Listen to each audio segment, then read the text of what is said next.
नमस्कार, ये आकाशवाणी शिमला है। अब आप राकेश शर्मा से प्रादेशिक समाचार सुनिए। पहले आज के मुख्य समाचार। प्रदेश सरकार लोगों की सुविधा के लिए पायलट आधार पर आरंभ करेगी ई परिवहन व्यवस्था। हमीरपुर में स्थापित होगा ट्रांसपोर्ट नगर। मुख्यमंत्री जयराम ठाकुर के अधिकारियों को ग्रामीण विकासोन्मुखी योजनाएं आरंभ करने के निर्देश। राष्ट्रीय चिकित्सक दिवस पर राज्यपाल बंडारू दत्तात्रेय ने किया चिकित्सकों को सम्मानित। और प्रदेश में फिलहाल मानसून कमजोर, 5 और 6 जुलाई को राज्य में अधिकांश स्थानों पर वर्षा की संभावना। अब समाचार विस्तार से। प्रदेश सरकार लोगों की सुविधा के लिए राज्य में पायलट आधार पर ई परिवहन व्यवस्था आरंभ करेगी। ये बात मुख्यमंत्री जयराम ठाकुर ने आज शिमला में परिवहन विभाग की समीक्षा बैठक की अध्यक्षता करते हुए कही।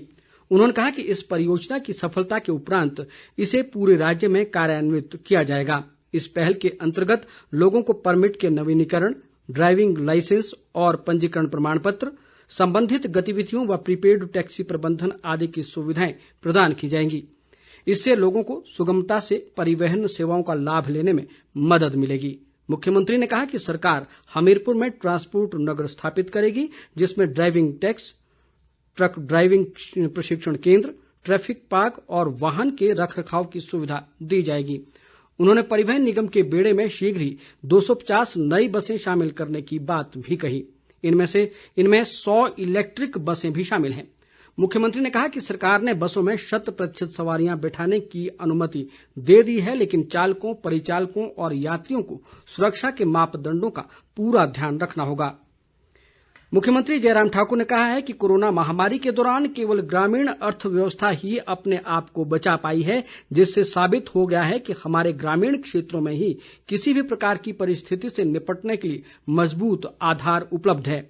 मुख्यमंत्री आज शिमला से वीडियो कॉन्फ्रेंसिंग के माध्यम से मुख्यमंत्री ग्राम कौशल योजना के लाभार्थियों से बातचीत कर रहे थे। उन्होंने कहा कि युवाओं को लाभान्वित करने के लिए ग्राम विकासोन्मुखी योजनाएं आरंभ की जाएं, ताकि ग्रामीण युवाओं को रोजगार की तलाश में शहरों की ओर न जाना पड़े।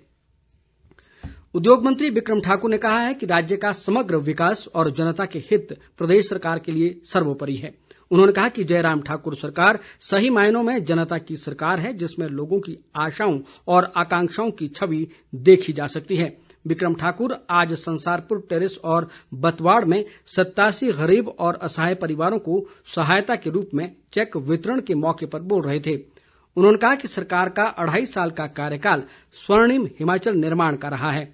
उद्योग मंत्री ने कहा कि मुख्यमंत्री सेवा संकल्प हेल्पलाइन लोगों को घर बैठे और समयबद्ध समस्याओं का समाधान उपलब्ध करवा रही है। मुख्य सचिव अनिल खाची ने कहा है कि पालमपुर स्थित सौरभ वन विहार नेचर पार्क में बाढ़ संरक्षण कार्य इसी वर्ष सितंबर से आरंभ होगा। मुख्य सचिव आज शिमला में जल शक्ति, वन और उद्योग विभागों के वरिष्ठ अधिकारियों के साथ सौरभ वन विहार को लेकर समीक्षा बैठक की अध्यक्षता कर रहे थे। उन्होंने कहा कि इस कार्य पर 8.5 करोड़ रुपए खर्च होंगे। इस मौके पर जल शक्ति विभाग ने जहां बाढ़ संरक्षण कार्यों और इसकी कार्य योजना की प्रस्तुति दी, वहीं वन विभाग ने पार्क के सौंदर्यीकरण पर प्रस्तुति दी। प्रदेश कांग्रेस महासचिव और शिमला ग्रामीण से विधायक विक्रमादित्य सिंह ने कहा है कि प्रदेश सरकार कोरोना महामारी के कारण पर्यटन व्यवसाय को हुए नुकसान की भरपाई करने से पीछे हट रही है। उन्होंने आज शिमला में एक पत्रकार वार्ता में कहा कि पर्यटन उद्योग कोरोना के कारण सबसे अधिक प्रभावित हुआ है और सरकार इसे मंदी से बाहर निकालने के लिए आर्थिक पैकेज जारी करे। विक्रमादित्य सिंह ने निजी स्कूलों और विश्वविद्यालय पर मनमानी फीस वसूलने का भी आरोप लगाया। उन्होंने कहा कि सरकार ने केवल ट्यूशन फीस वसूलने की अनुमति दी है, लेकिन निजी स्कूल पूरी फीस वसूल रहे हैं। विक्रमादित्य सिंह ने ऐसे स्कूलों के खिलाफ तुरंत कड़ी कार्रवाई करने और छात्रों व अभिभावकों को राहत दिलाने की सरकार से मांग की। प्रदेश में कोरोना वायरस के मरीजों की संख्या बढ़कर 960 हो गई है। आज बिलासपुर व हमीरपुर में 2-2 और कांगड़ा, सिरमौर व शिमला में 1-1 कोरोना पॉजिटिव मरीज पाया गया। इसी के साथ प्रदेश में कोरोना के सक्रिय मरीजों की संख्या 336 हो गई है, जबकि 603 कोरोना मरीज अब तक उपचार के बाद ठीक हो चुके हैं।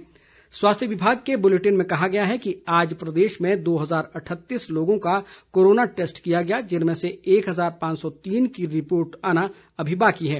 राज्य में कोरोना से अब तक 8 लोगों की मौत हो चुकी है। उपायुक्त ऊना संदीप कुमार ने कोरोना महामारी के चलते चिंतपूर्णी में श्रावण अष्टमी नवरात्रों के मेलों के आयोजन को रद्द कर दिया है।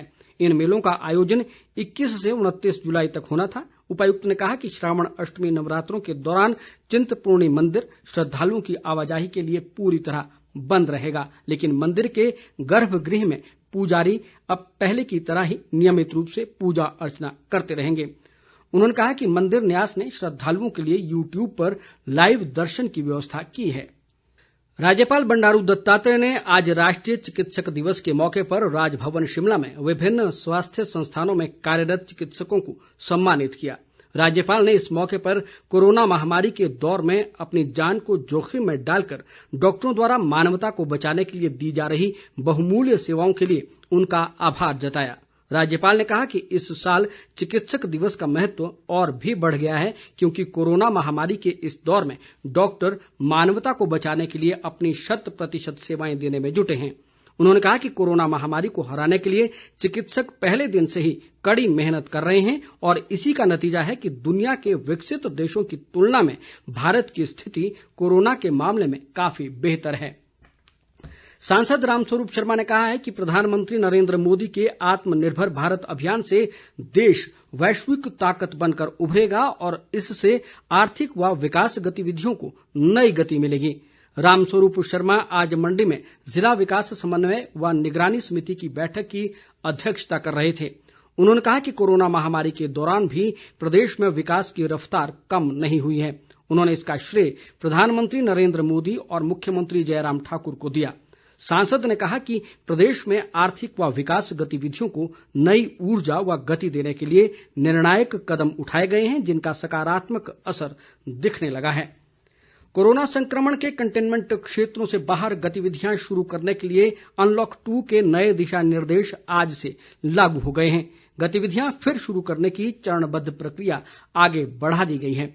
निर्देशों में कहा गया है कि कंटेनमेंट क्षेत्रों में लॉकडाउन इस वर्ष 31 जुलाई तक कड़ाई से लागू किया जाएगा। दिशा निर्देशों के अंतर्गत मेट्रो रेल सेवा, सिनेमा हॉल, जिम, मनोरंजन पार्क, थिएटर, बार, ऑडिटोरियम, असेंबली हॉल और इस तरह के कई अन्य स्थानों के खुलने की अनुमति नहीं होगी। इसी तरह सामाजिक, राजनीतिक, खेल, मनोरंजन, सांस्कृतिक और धार्मिक समारोह और अन्य बड़े समागमों की अनुमति भी नहीं दी जाएगी। गृह मंत्रालय ने कहा कि इन गतिविधियों को छोड़कर कंटेनमेंट क्षेत्रों से बाहर अन्य सभी गतिविधियों की अनुमति रहेगी, जबकि स्कूल, कॉलेज और कोचिंग संस्थाएं 31 जुलाई तक बंद रहेंगी।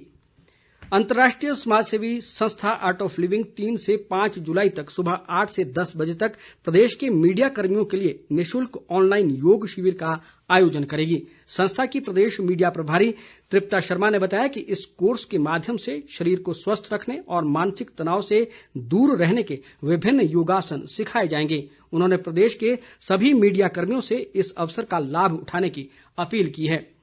प्रदेशवासियों को मानसून के फिर से सक्रिय होने का अभी कुछ दिन और इंतजार करना होगा। मौसम विभाग द्वारा जारी पूर्वानुमानों में कहा गया है कि राज्य में 4 जुलाई तक कुछ स्थानों पर वर्षा होगी, जबकि इसके बाद मानसून संबंधी गतिविधियों में तेजी आएगी और 5 व 6 जुलाई को अधिकांश स्थानों पर वर्षा की संभावना है। इस बीच आज राजधानी सहित प्रदेश के कुछ हिस्सों में दोपहर बाद हल्की वर्षा हुई। प्रदेश में अधिकांश स्थानों में मानसून के बादल छाए हुए हैं। मानसून के कमजोर पड़े रहने के कारण राज्य के निचले और मध्यम ऊंचाई वाले इलाकों में लोगों को उमस भरी गर्मी का सामना करना पड़ रहा है। हिमाचल प्रदेश कोष नियमावली के नियम और वित्त विभाग द्वारा जारी अनुदेश के अनुसार पेंशन भोगी वर्ष 2020-21 के लिए जीवन प्रमाण पत्र व अन्य दस्तावेज 1 सितंबर से जमा करवा सकेंगे। पेंशन भोगी जीवन प्रमाण पत्र विभाग की वेबसाइट पर उपलब्ध है। अंत में मुख्य समाचार एक बार फिर। प्रदेश सरकार लोगों की सुविधा के लिए पायलट आधार पर आरंभ करेगी ई परिवहन व्यवस्था। हमीरपुर में स्थापित होगा ट्रांसपोर्ट नगर।